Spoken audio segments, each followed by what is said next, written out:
My body had never reacted like that before.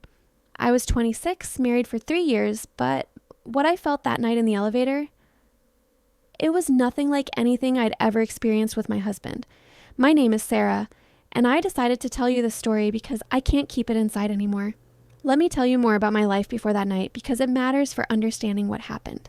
Mike and I met in college. We were both 22, both studying, both had this idea of what a perfect life should look like. White picket fence, stable jobs, 2 kids, a dog maybe. We dated for 2 years, got engaged, had a small wedding. Everything felt right, safe.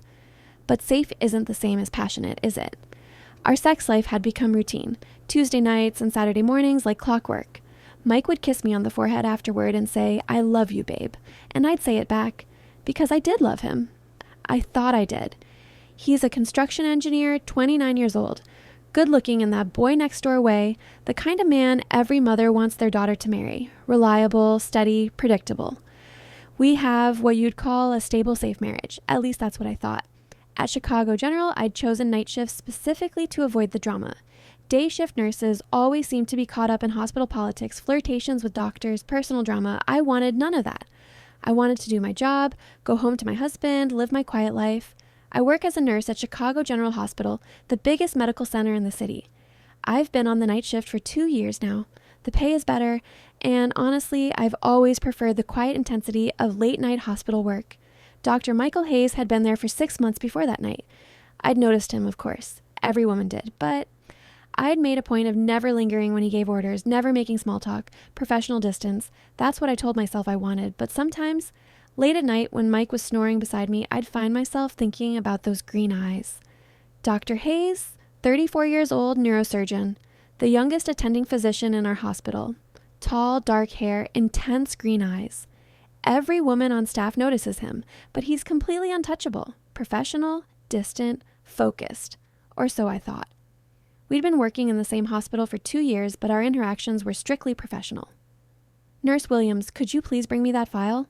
"Of course, doctor." That was it. Nothing more. Chicago General at night is a different world. During the day, it's chaos. Families rushing around, doctors shouting orders, constant noise. But after midnight, especially around 3 a.m., it becomes almost intimate. The fluorescent lights are dimmed. The hallways echo with your footsteps. There's this quiet intensity, like everyone's sharing secrets. There was Jenny, the ICU nurse who always worked the desk. She'd been there 15 years and seen everything. "Honey," she'd tell me during breaks, "this place changes people. Night shift does things to your mind, makes you think about what you really want." I never understood what she meant until I did. Then there was Dr. Rodriguez, the resident who was always hitting on anyone in scrubs. He'd made passes at me 3 times in the first month. I'd shut him down each time, mention my wedding ring, my husband. He'd laugh and say, "That's what they all say at first." What did he mean by that? Dr. Hayes was different. He never looked at anyone twice, never joined the casual flirtations that happened around the nurses' station. Some of the younger nurses called him the Ice King. Professional, cold, untouchable. That's what made that night so shocking. The ice melted and underneath was fire. That night was different. It was a cold March evening in Chicago, and the hospital was quieter than usual. I was on duty in the ICU on the 7th floor, and he was doing post-operative rounds. It was exactly 3:17 a.m. I'll never forget that time. I needed to go down to the lab to pick up some urgent test results. I stepped into the elevator, alone, tired but comfortable in the familiar silence of the night shift. The fluorescent lights hummed softly above me. The elevator stopped on the 3rd floor. Dr. Hayes stepped in. For the first time, I saw his eyes up close. Green, but deep forest green. Exhausted, but so intense. His surgical cap had messed up his dark hair. His sleeves were rolled up, and I could still see the marks from surgical gloves on his hands. "Going down?" he asked, his voice lacking the usual cold professionalism I was used to. "Yeah, to the lab," I replied. The elevator doors closed, and in that moment, the power went out. Complete darkness. My heart started racing. What's happening? "Stay calm," he said, but I could hear tension in his voice too. The backup generator should kick in soon, but it didn't. Minutes passed. We were trapped.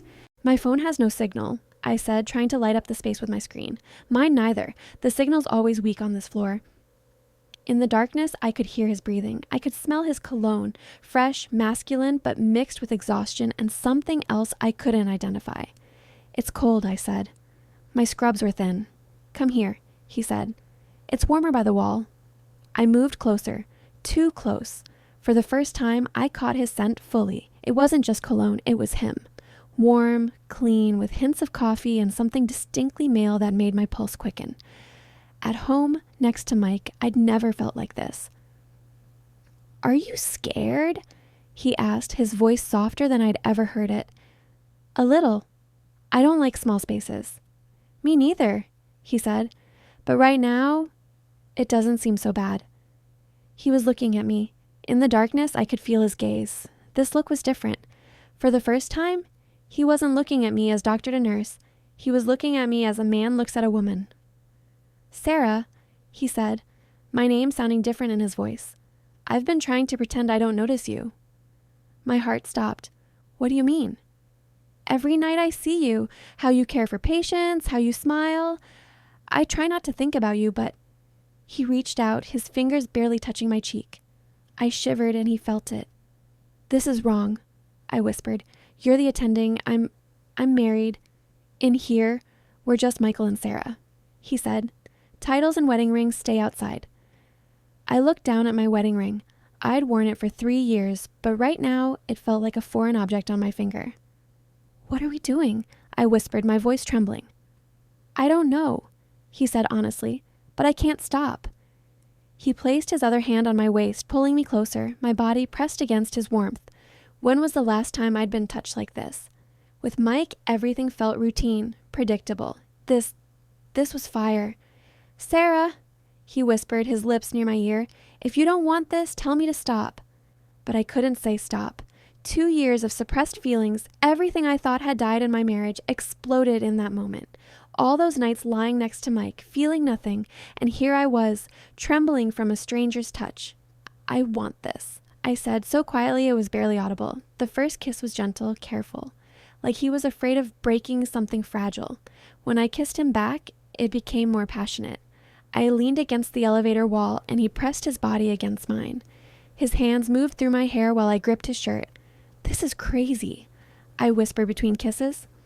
"The most beautiful kind of crazy," he said, kissing my neck. His hands explored my arms, my back. Every touch was electric. Here we were, in the hospital, in an elevator, risking everything. But I'd never felt more alive. "Michael," I said, his name feeling strange on my tongue. "Yes? If someone comes..." "No one comes to this floor during night shift." But then the elevator shuttered and the lights came back on. When the lights came back on and we separated, I saw something in his eyes I'd never seen before. Not just desire, but recognition, like he'd seen the real me for the first time. "Sarah," he said, and my name sounded different in his voice. Not Nurse Williams, just Sarah. "Yes, this can't happen again." But even as he said it, I could see he didn't mean it.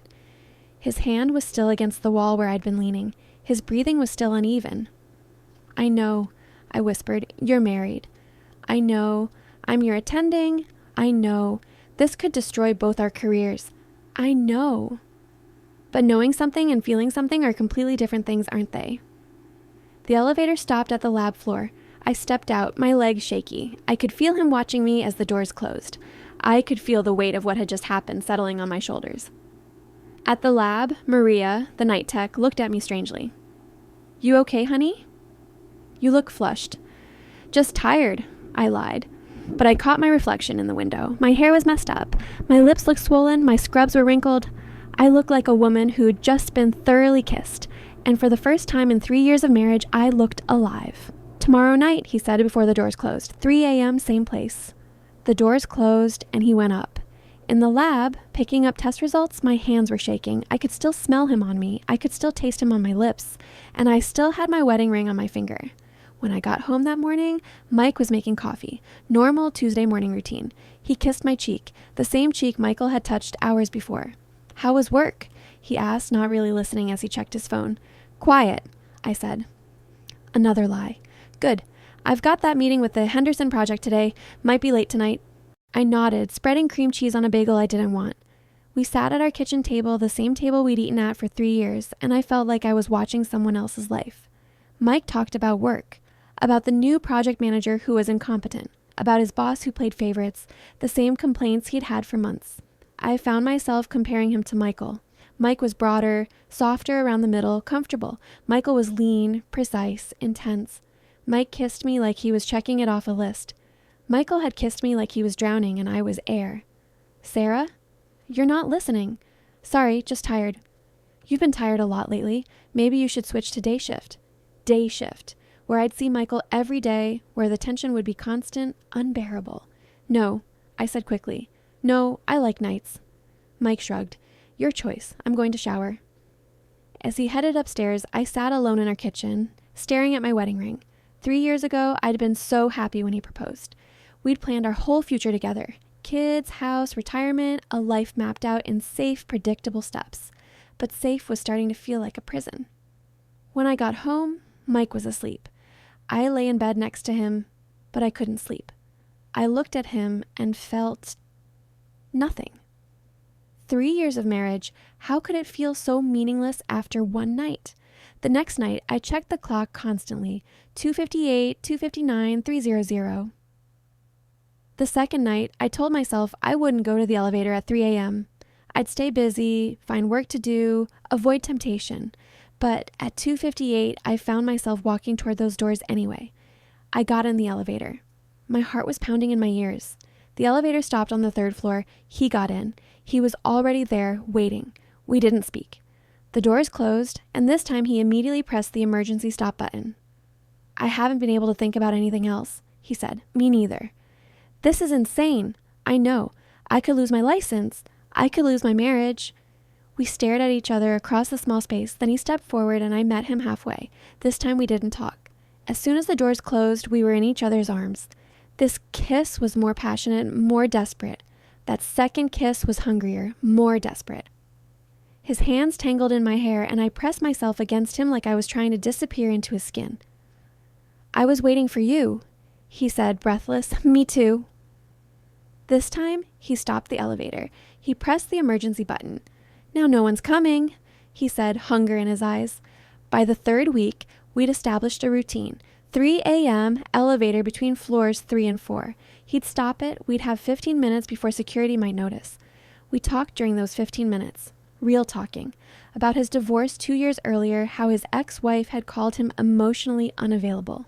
About my marriage, how I felt like I was sleepwalking through my own life. Do you love him? He asked one night, his fingers tracing patterns on my arm. I thought I did. I thought I knew what love was. And now I think I was confusing love with comfort. He understood. His marriage had ended the same way. 2 people who cared about each other but never truly connected. Never felt that electric pull that made you forget everything else. That night in the elevator, with the lights on, we discovered each other. His hands traveled everywhere on my body. I unbuttoned his shirt. You're beautiful, he whispered, his hands moving along my arms.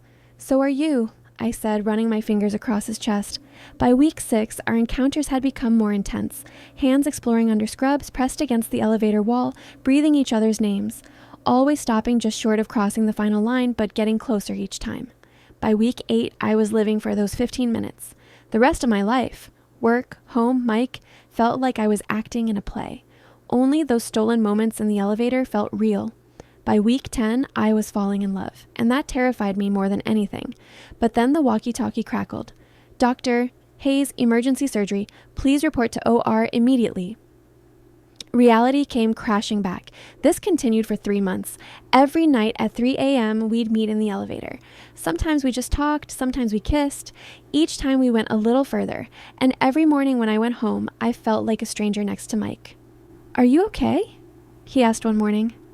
You seem really distant lately. Just tired, I lied. Night shift is getting to me. How easily lying came to me scared me. Jenny had been giving me strange looks all week. Sarah, honey, you're glowing lately. New moisturizer? I'd laughed it off, but inside I panicked. Was it that obvious? Dr. Rodriguez had made a comment too. Nurse Williams, you seem different lately. More confident. Good for you. Even Mike had noticed. You seem happier, he'd said a few days before. Less stressed, If only he knew why. The night we got caught, I should have known something was different. The hospital felt tense, like everyone was on edge. That night, Michael seemed nervous too. During our 3 a.m. meeting, he was distracted, kept checking his watch. Maybe we should skip tonight, he said. Why? Patricia's been doing random floor checks. Jenkins and security mentioned she was asking about elevator maintenance logs. My blood ran cold. You think she knows? I don't know, but maybe we should be careful. But careful wasn't what either of us wanted. We'd been playing with fire for 3 months and we were addicted to the burn. One more time, I said. Then we'll be careful. Famous last words. Then we got caught. Head nurse Patricia had unexpectedly come up to the upper floors one night. She got suspicious when she saw the elevator stopped. When the doors opened, we were still wrapped around each other. Dr. Hayes, Nurse Williams, she said, cold anger in her voice. My office, now. The next morning, we both received written warnings. Michael had to request a transfer to another hospital. The morning after we got caught, I couldn't face going home immediately. I sat in my car in the hospital parking garage for an hour shaking. My phone buzzed. A text from Michael. Are you okay? I stared at the message for a long time before typing back, no. Meet me at Millennium Park at 10 a.m. We need to talk. I almost didn't go. I almost drove home, confessed everything to Mike, tried to save my marriage, but I needed to see Michael one more time, to understand what had just happened to our lives. He was sitting on a bench by the lake, still in his scrubs from the night shift. He looked exhausted, older somehow. I'm so sorry, he said when I sat down. This is all my fault. No, it's not. I made choices too. We sat in silence, watching joggers pass by. Normal people living normal lives, not having their worlds imploded by 15-minute elevator encounters. What happens now? I asked. I requested a transfer to Northwestern. They'll probably approve it given the circumstances. My heart sank. When? 2 weeks. 2 weeks to figure out how to live without him? How to go back to my safe, comfortable, suffocating marriage. Sarah, what we had, it was real. You know that, right? I nodded, not trusting my voice. In another life, in another situation, but not in this one. Not in this one. He took my hand, ran his thumb over my wedding ring one last time. Be happy, he said.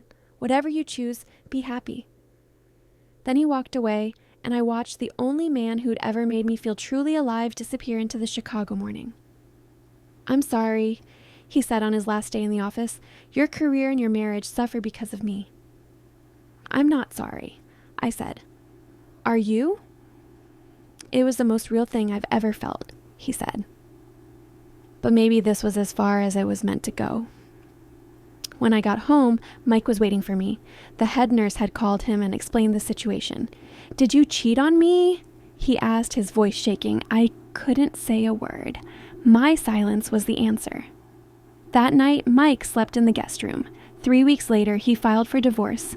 I could forgive you, he said, but I could never trust you again. 3 years have passed now. I work at a new hospital, live alone. Am I sorry I got divorced? I don't know, but I'm not sorry about those moments in the elevator. Sometimes on night shifts, I look at 3 a.m. and smile. Sometimes I look at old wedding photos and cry. Some decisions destroy your life, but some show you who you really are. Which one did I make? I still don't know for sure, but I know this. Some loves are short-lived, but unforgettable forever. And sometimes the price you pay for them is much heavier than the value of those moments you lived.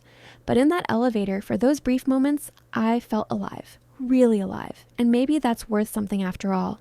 Maybe that's worth everything.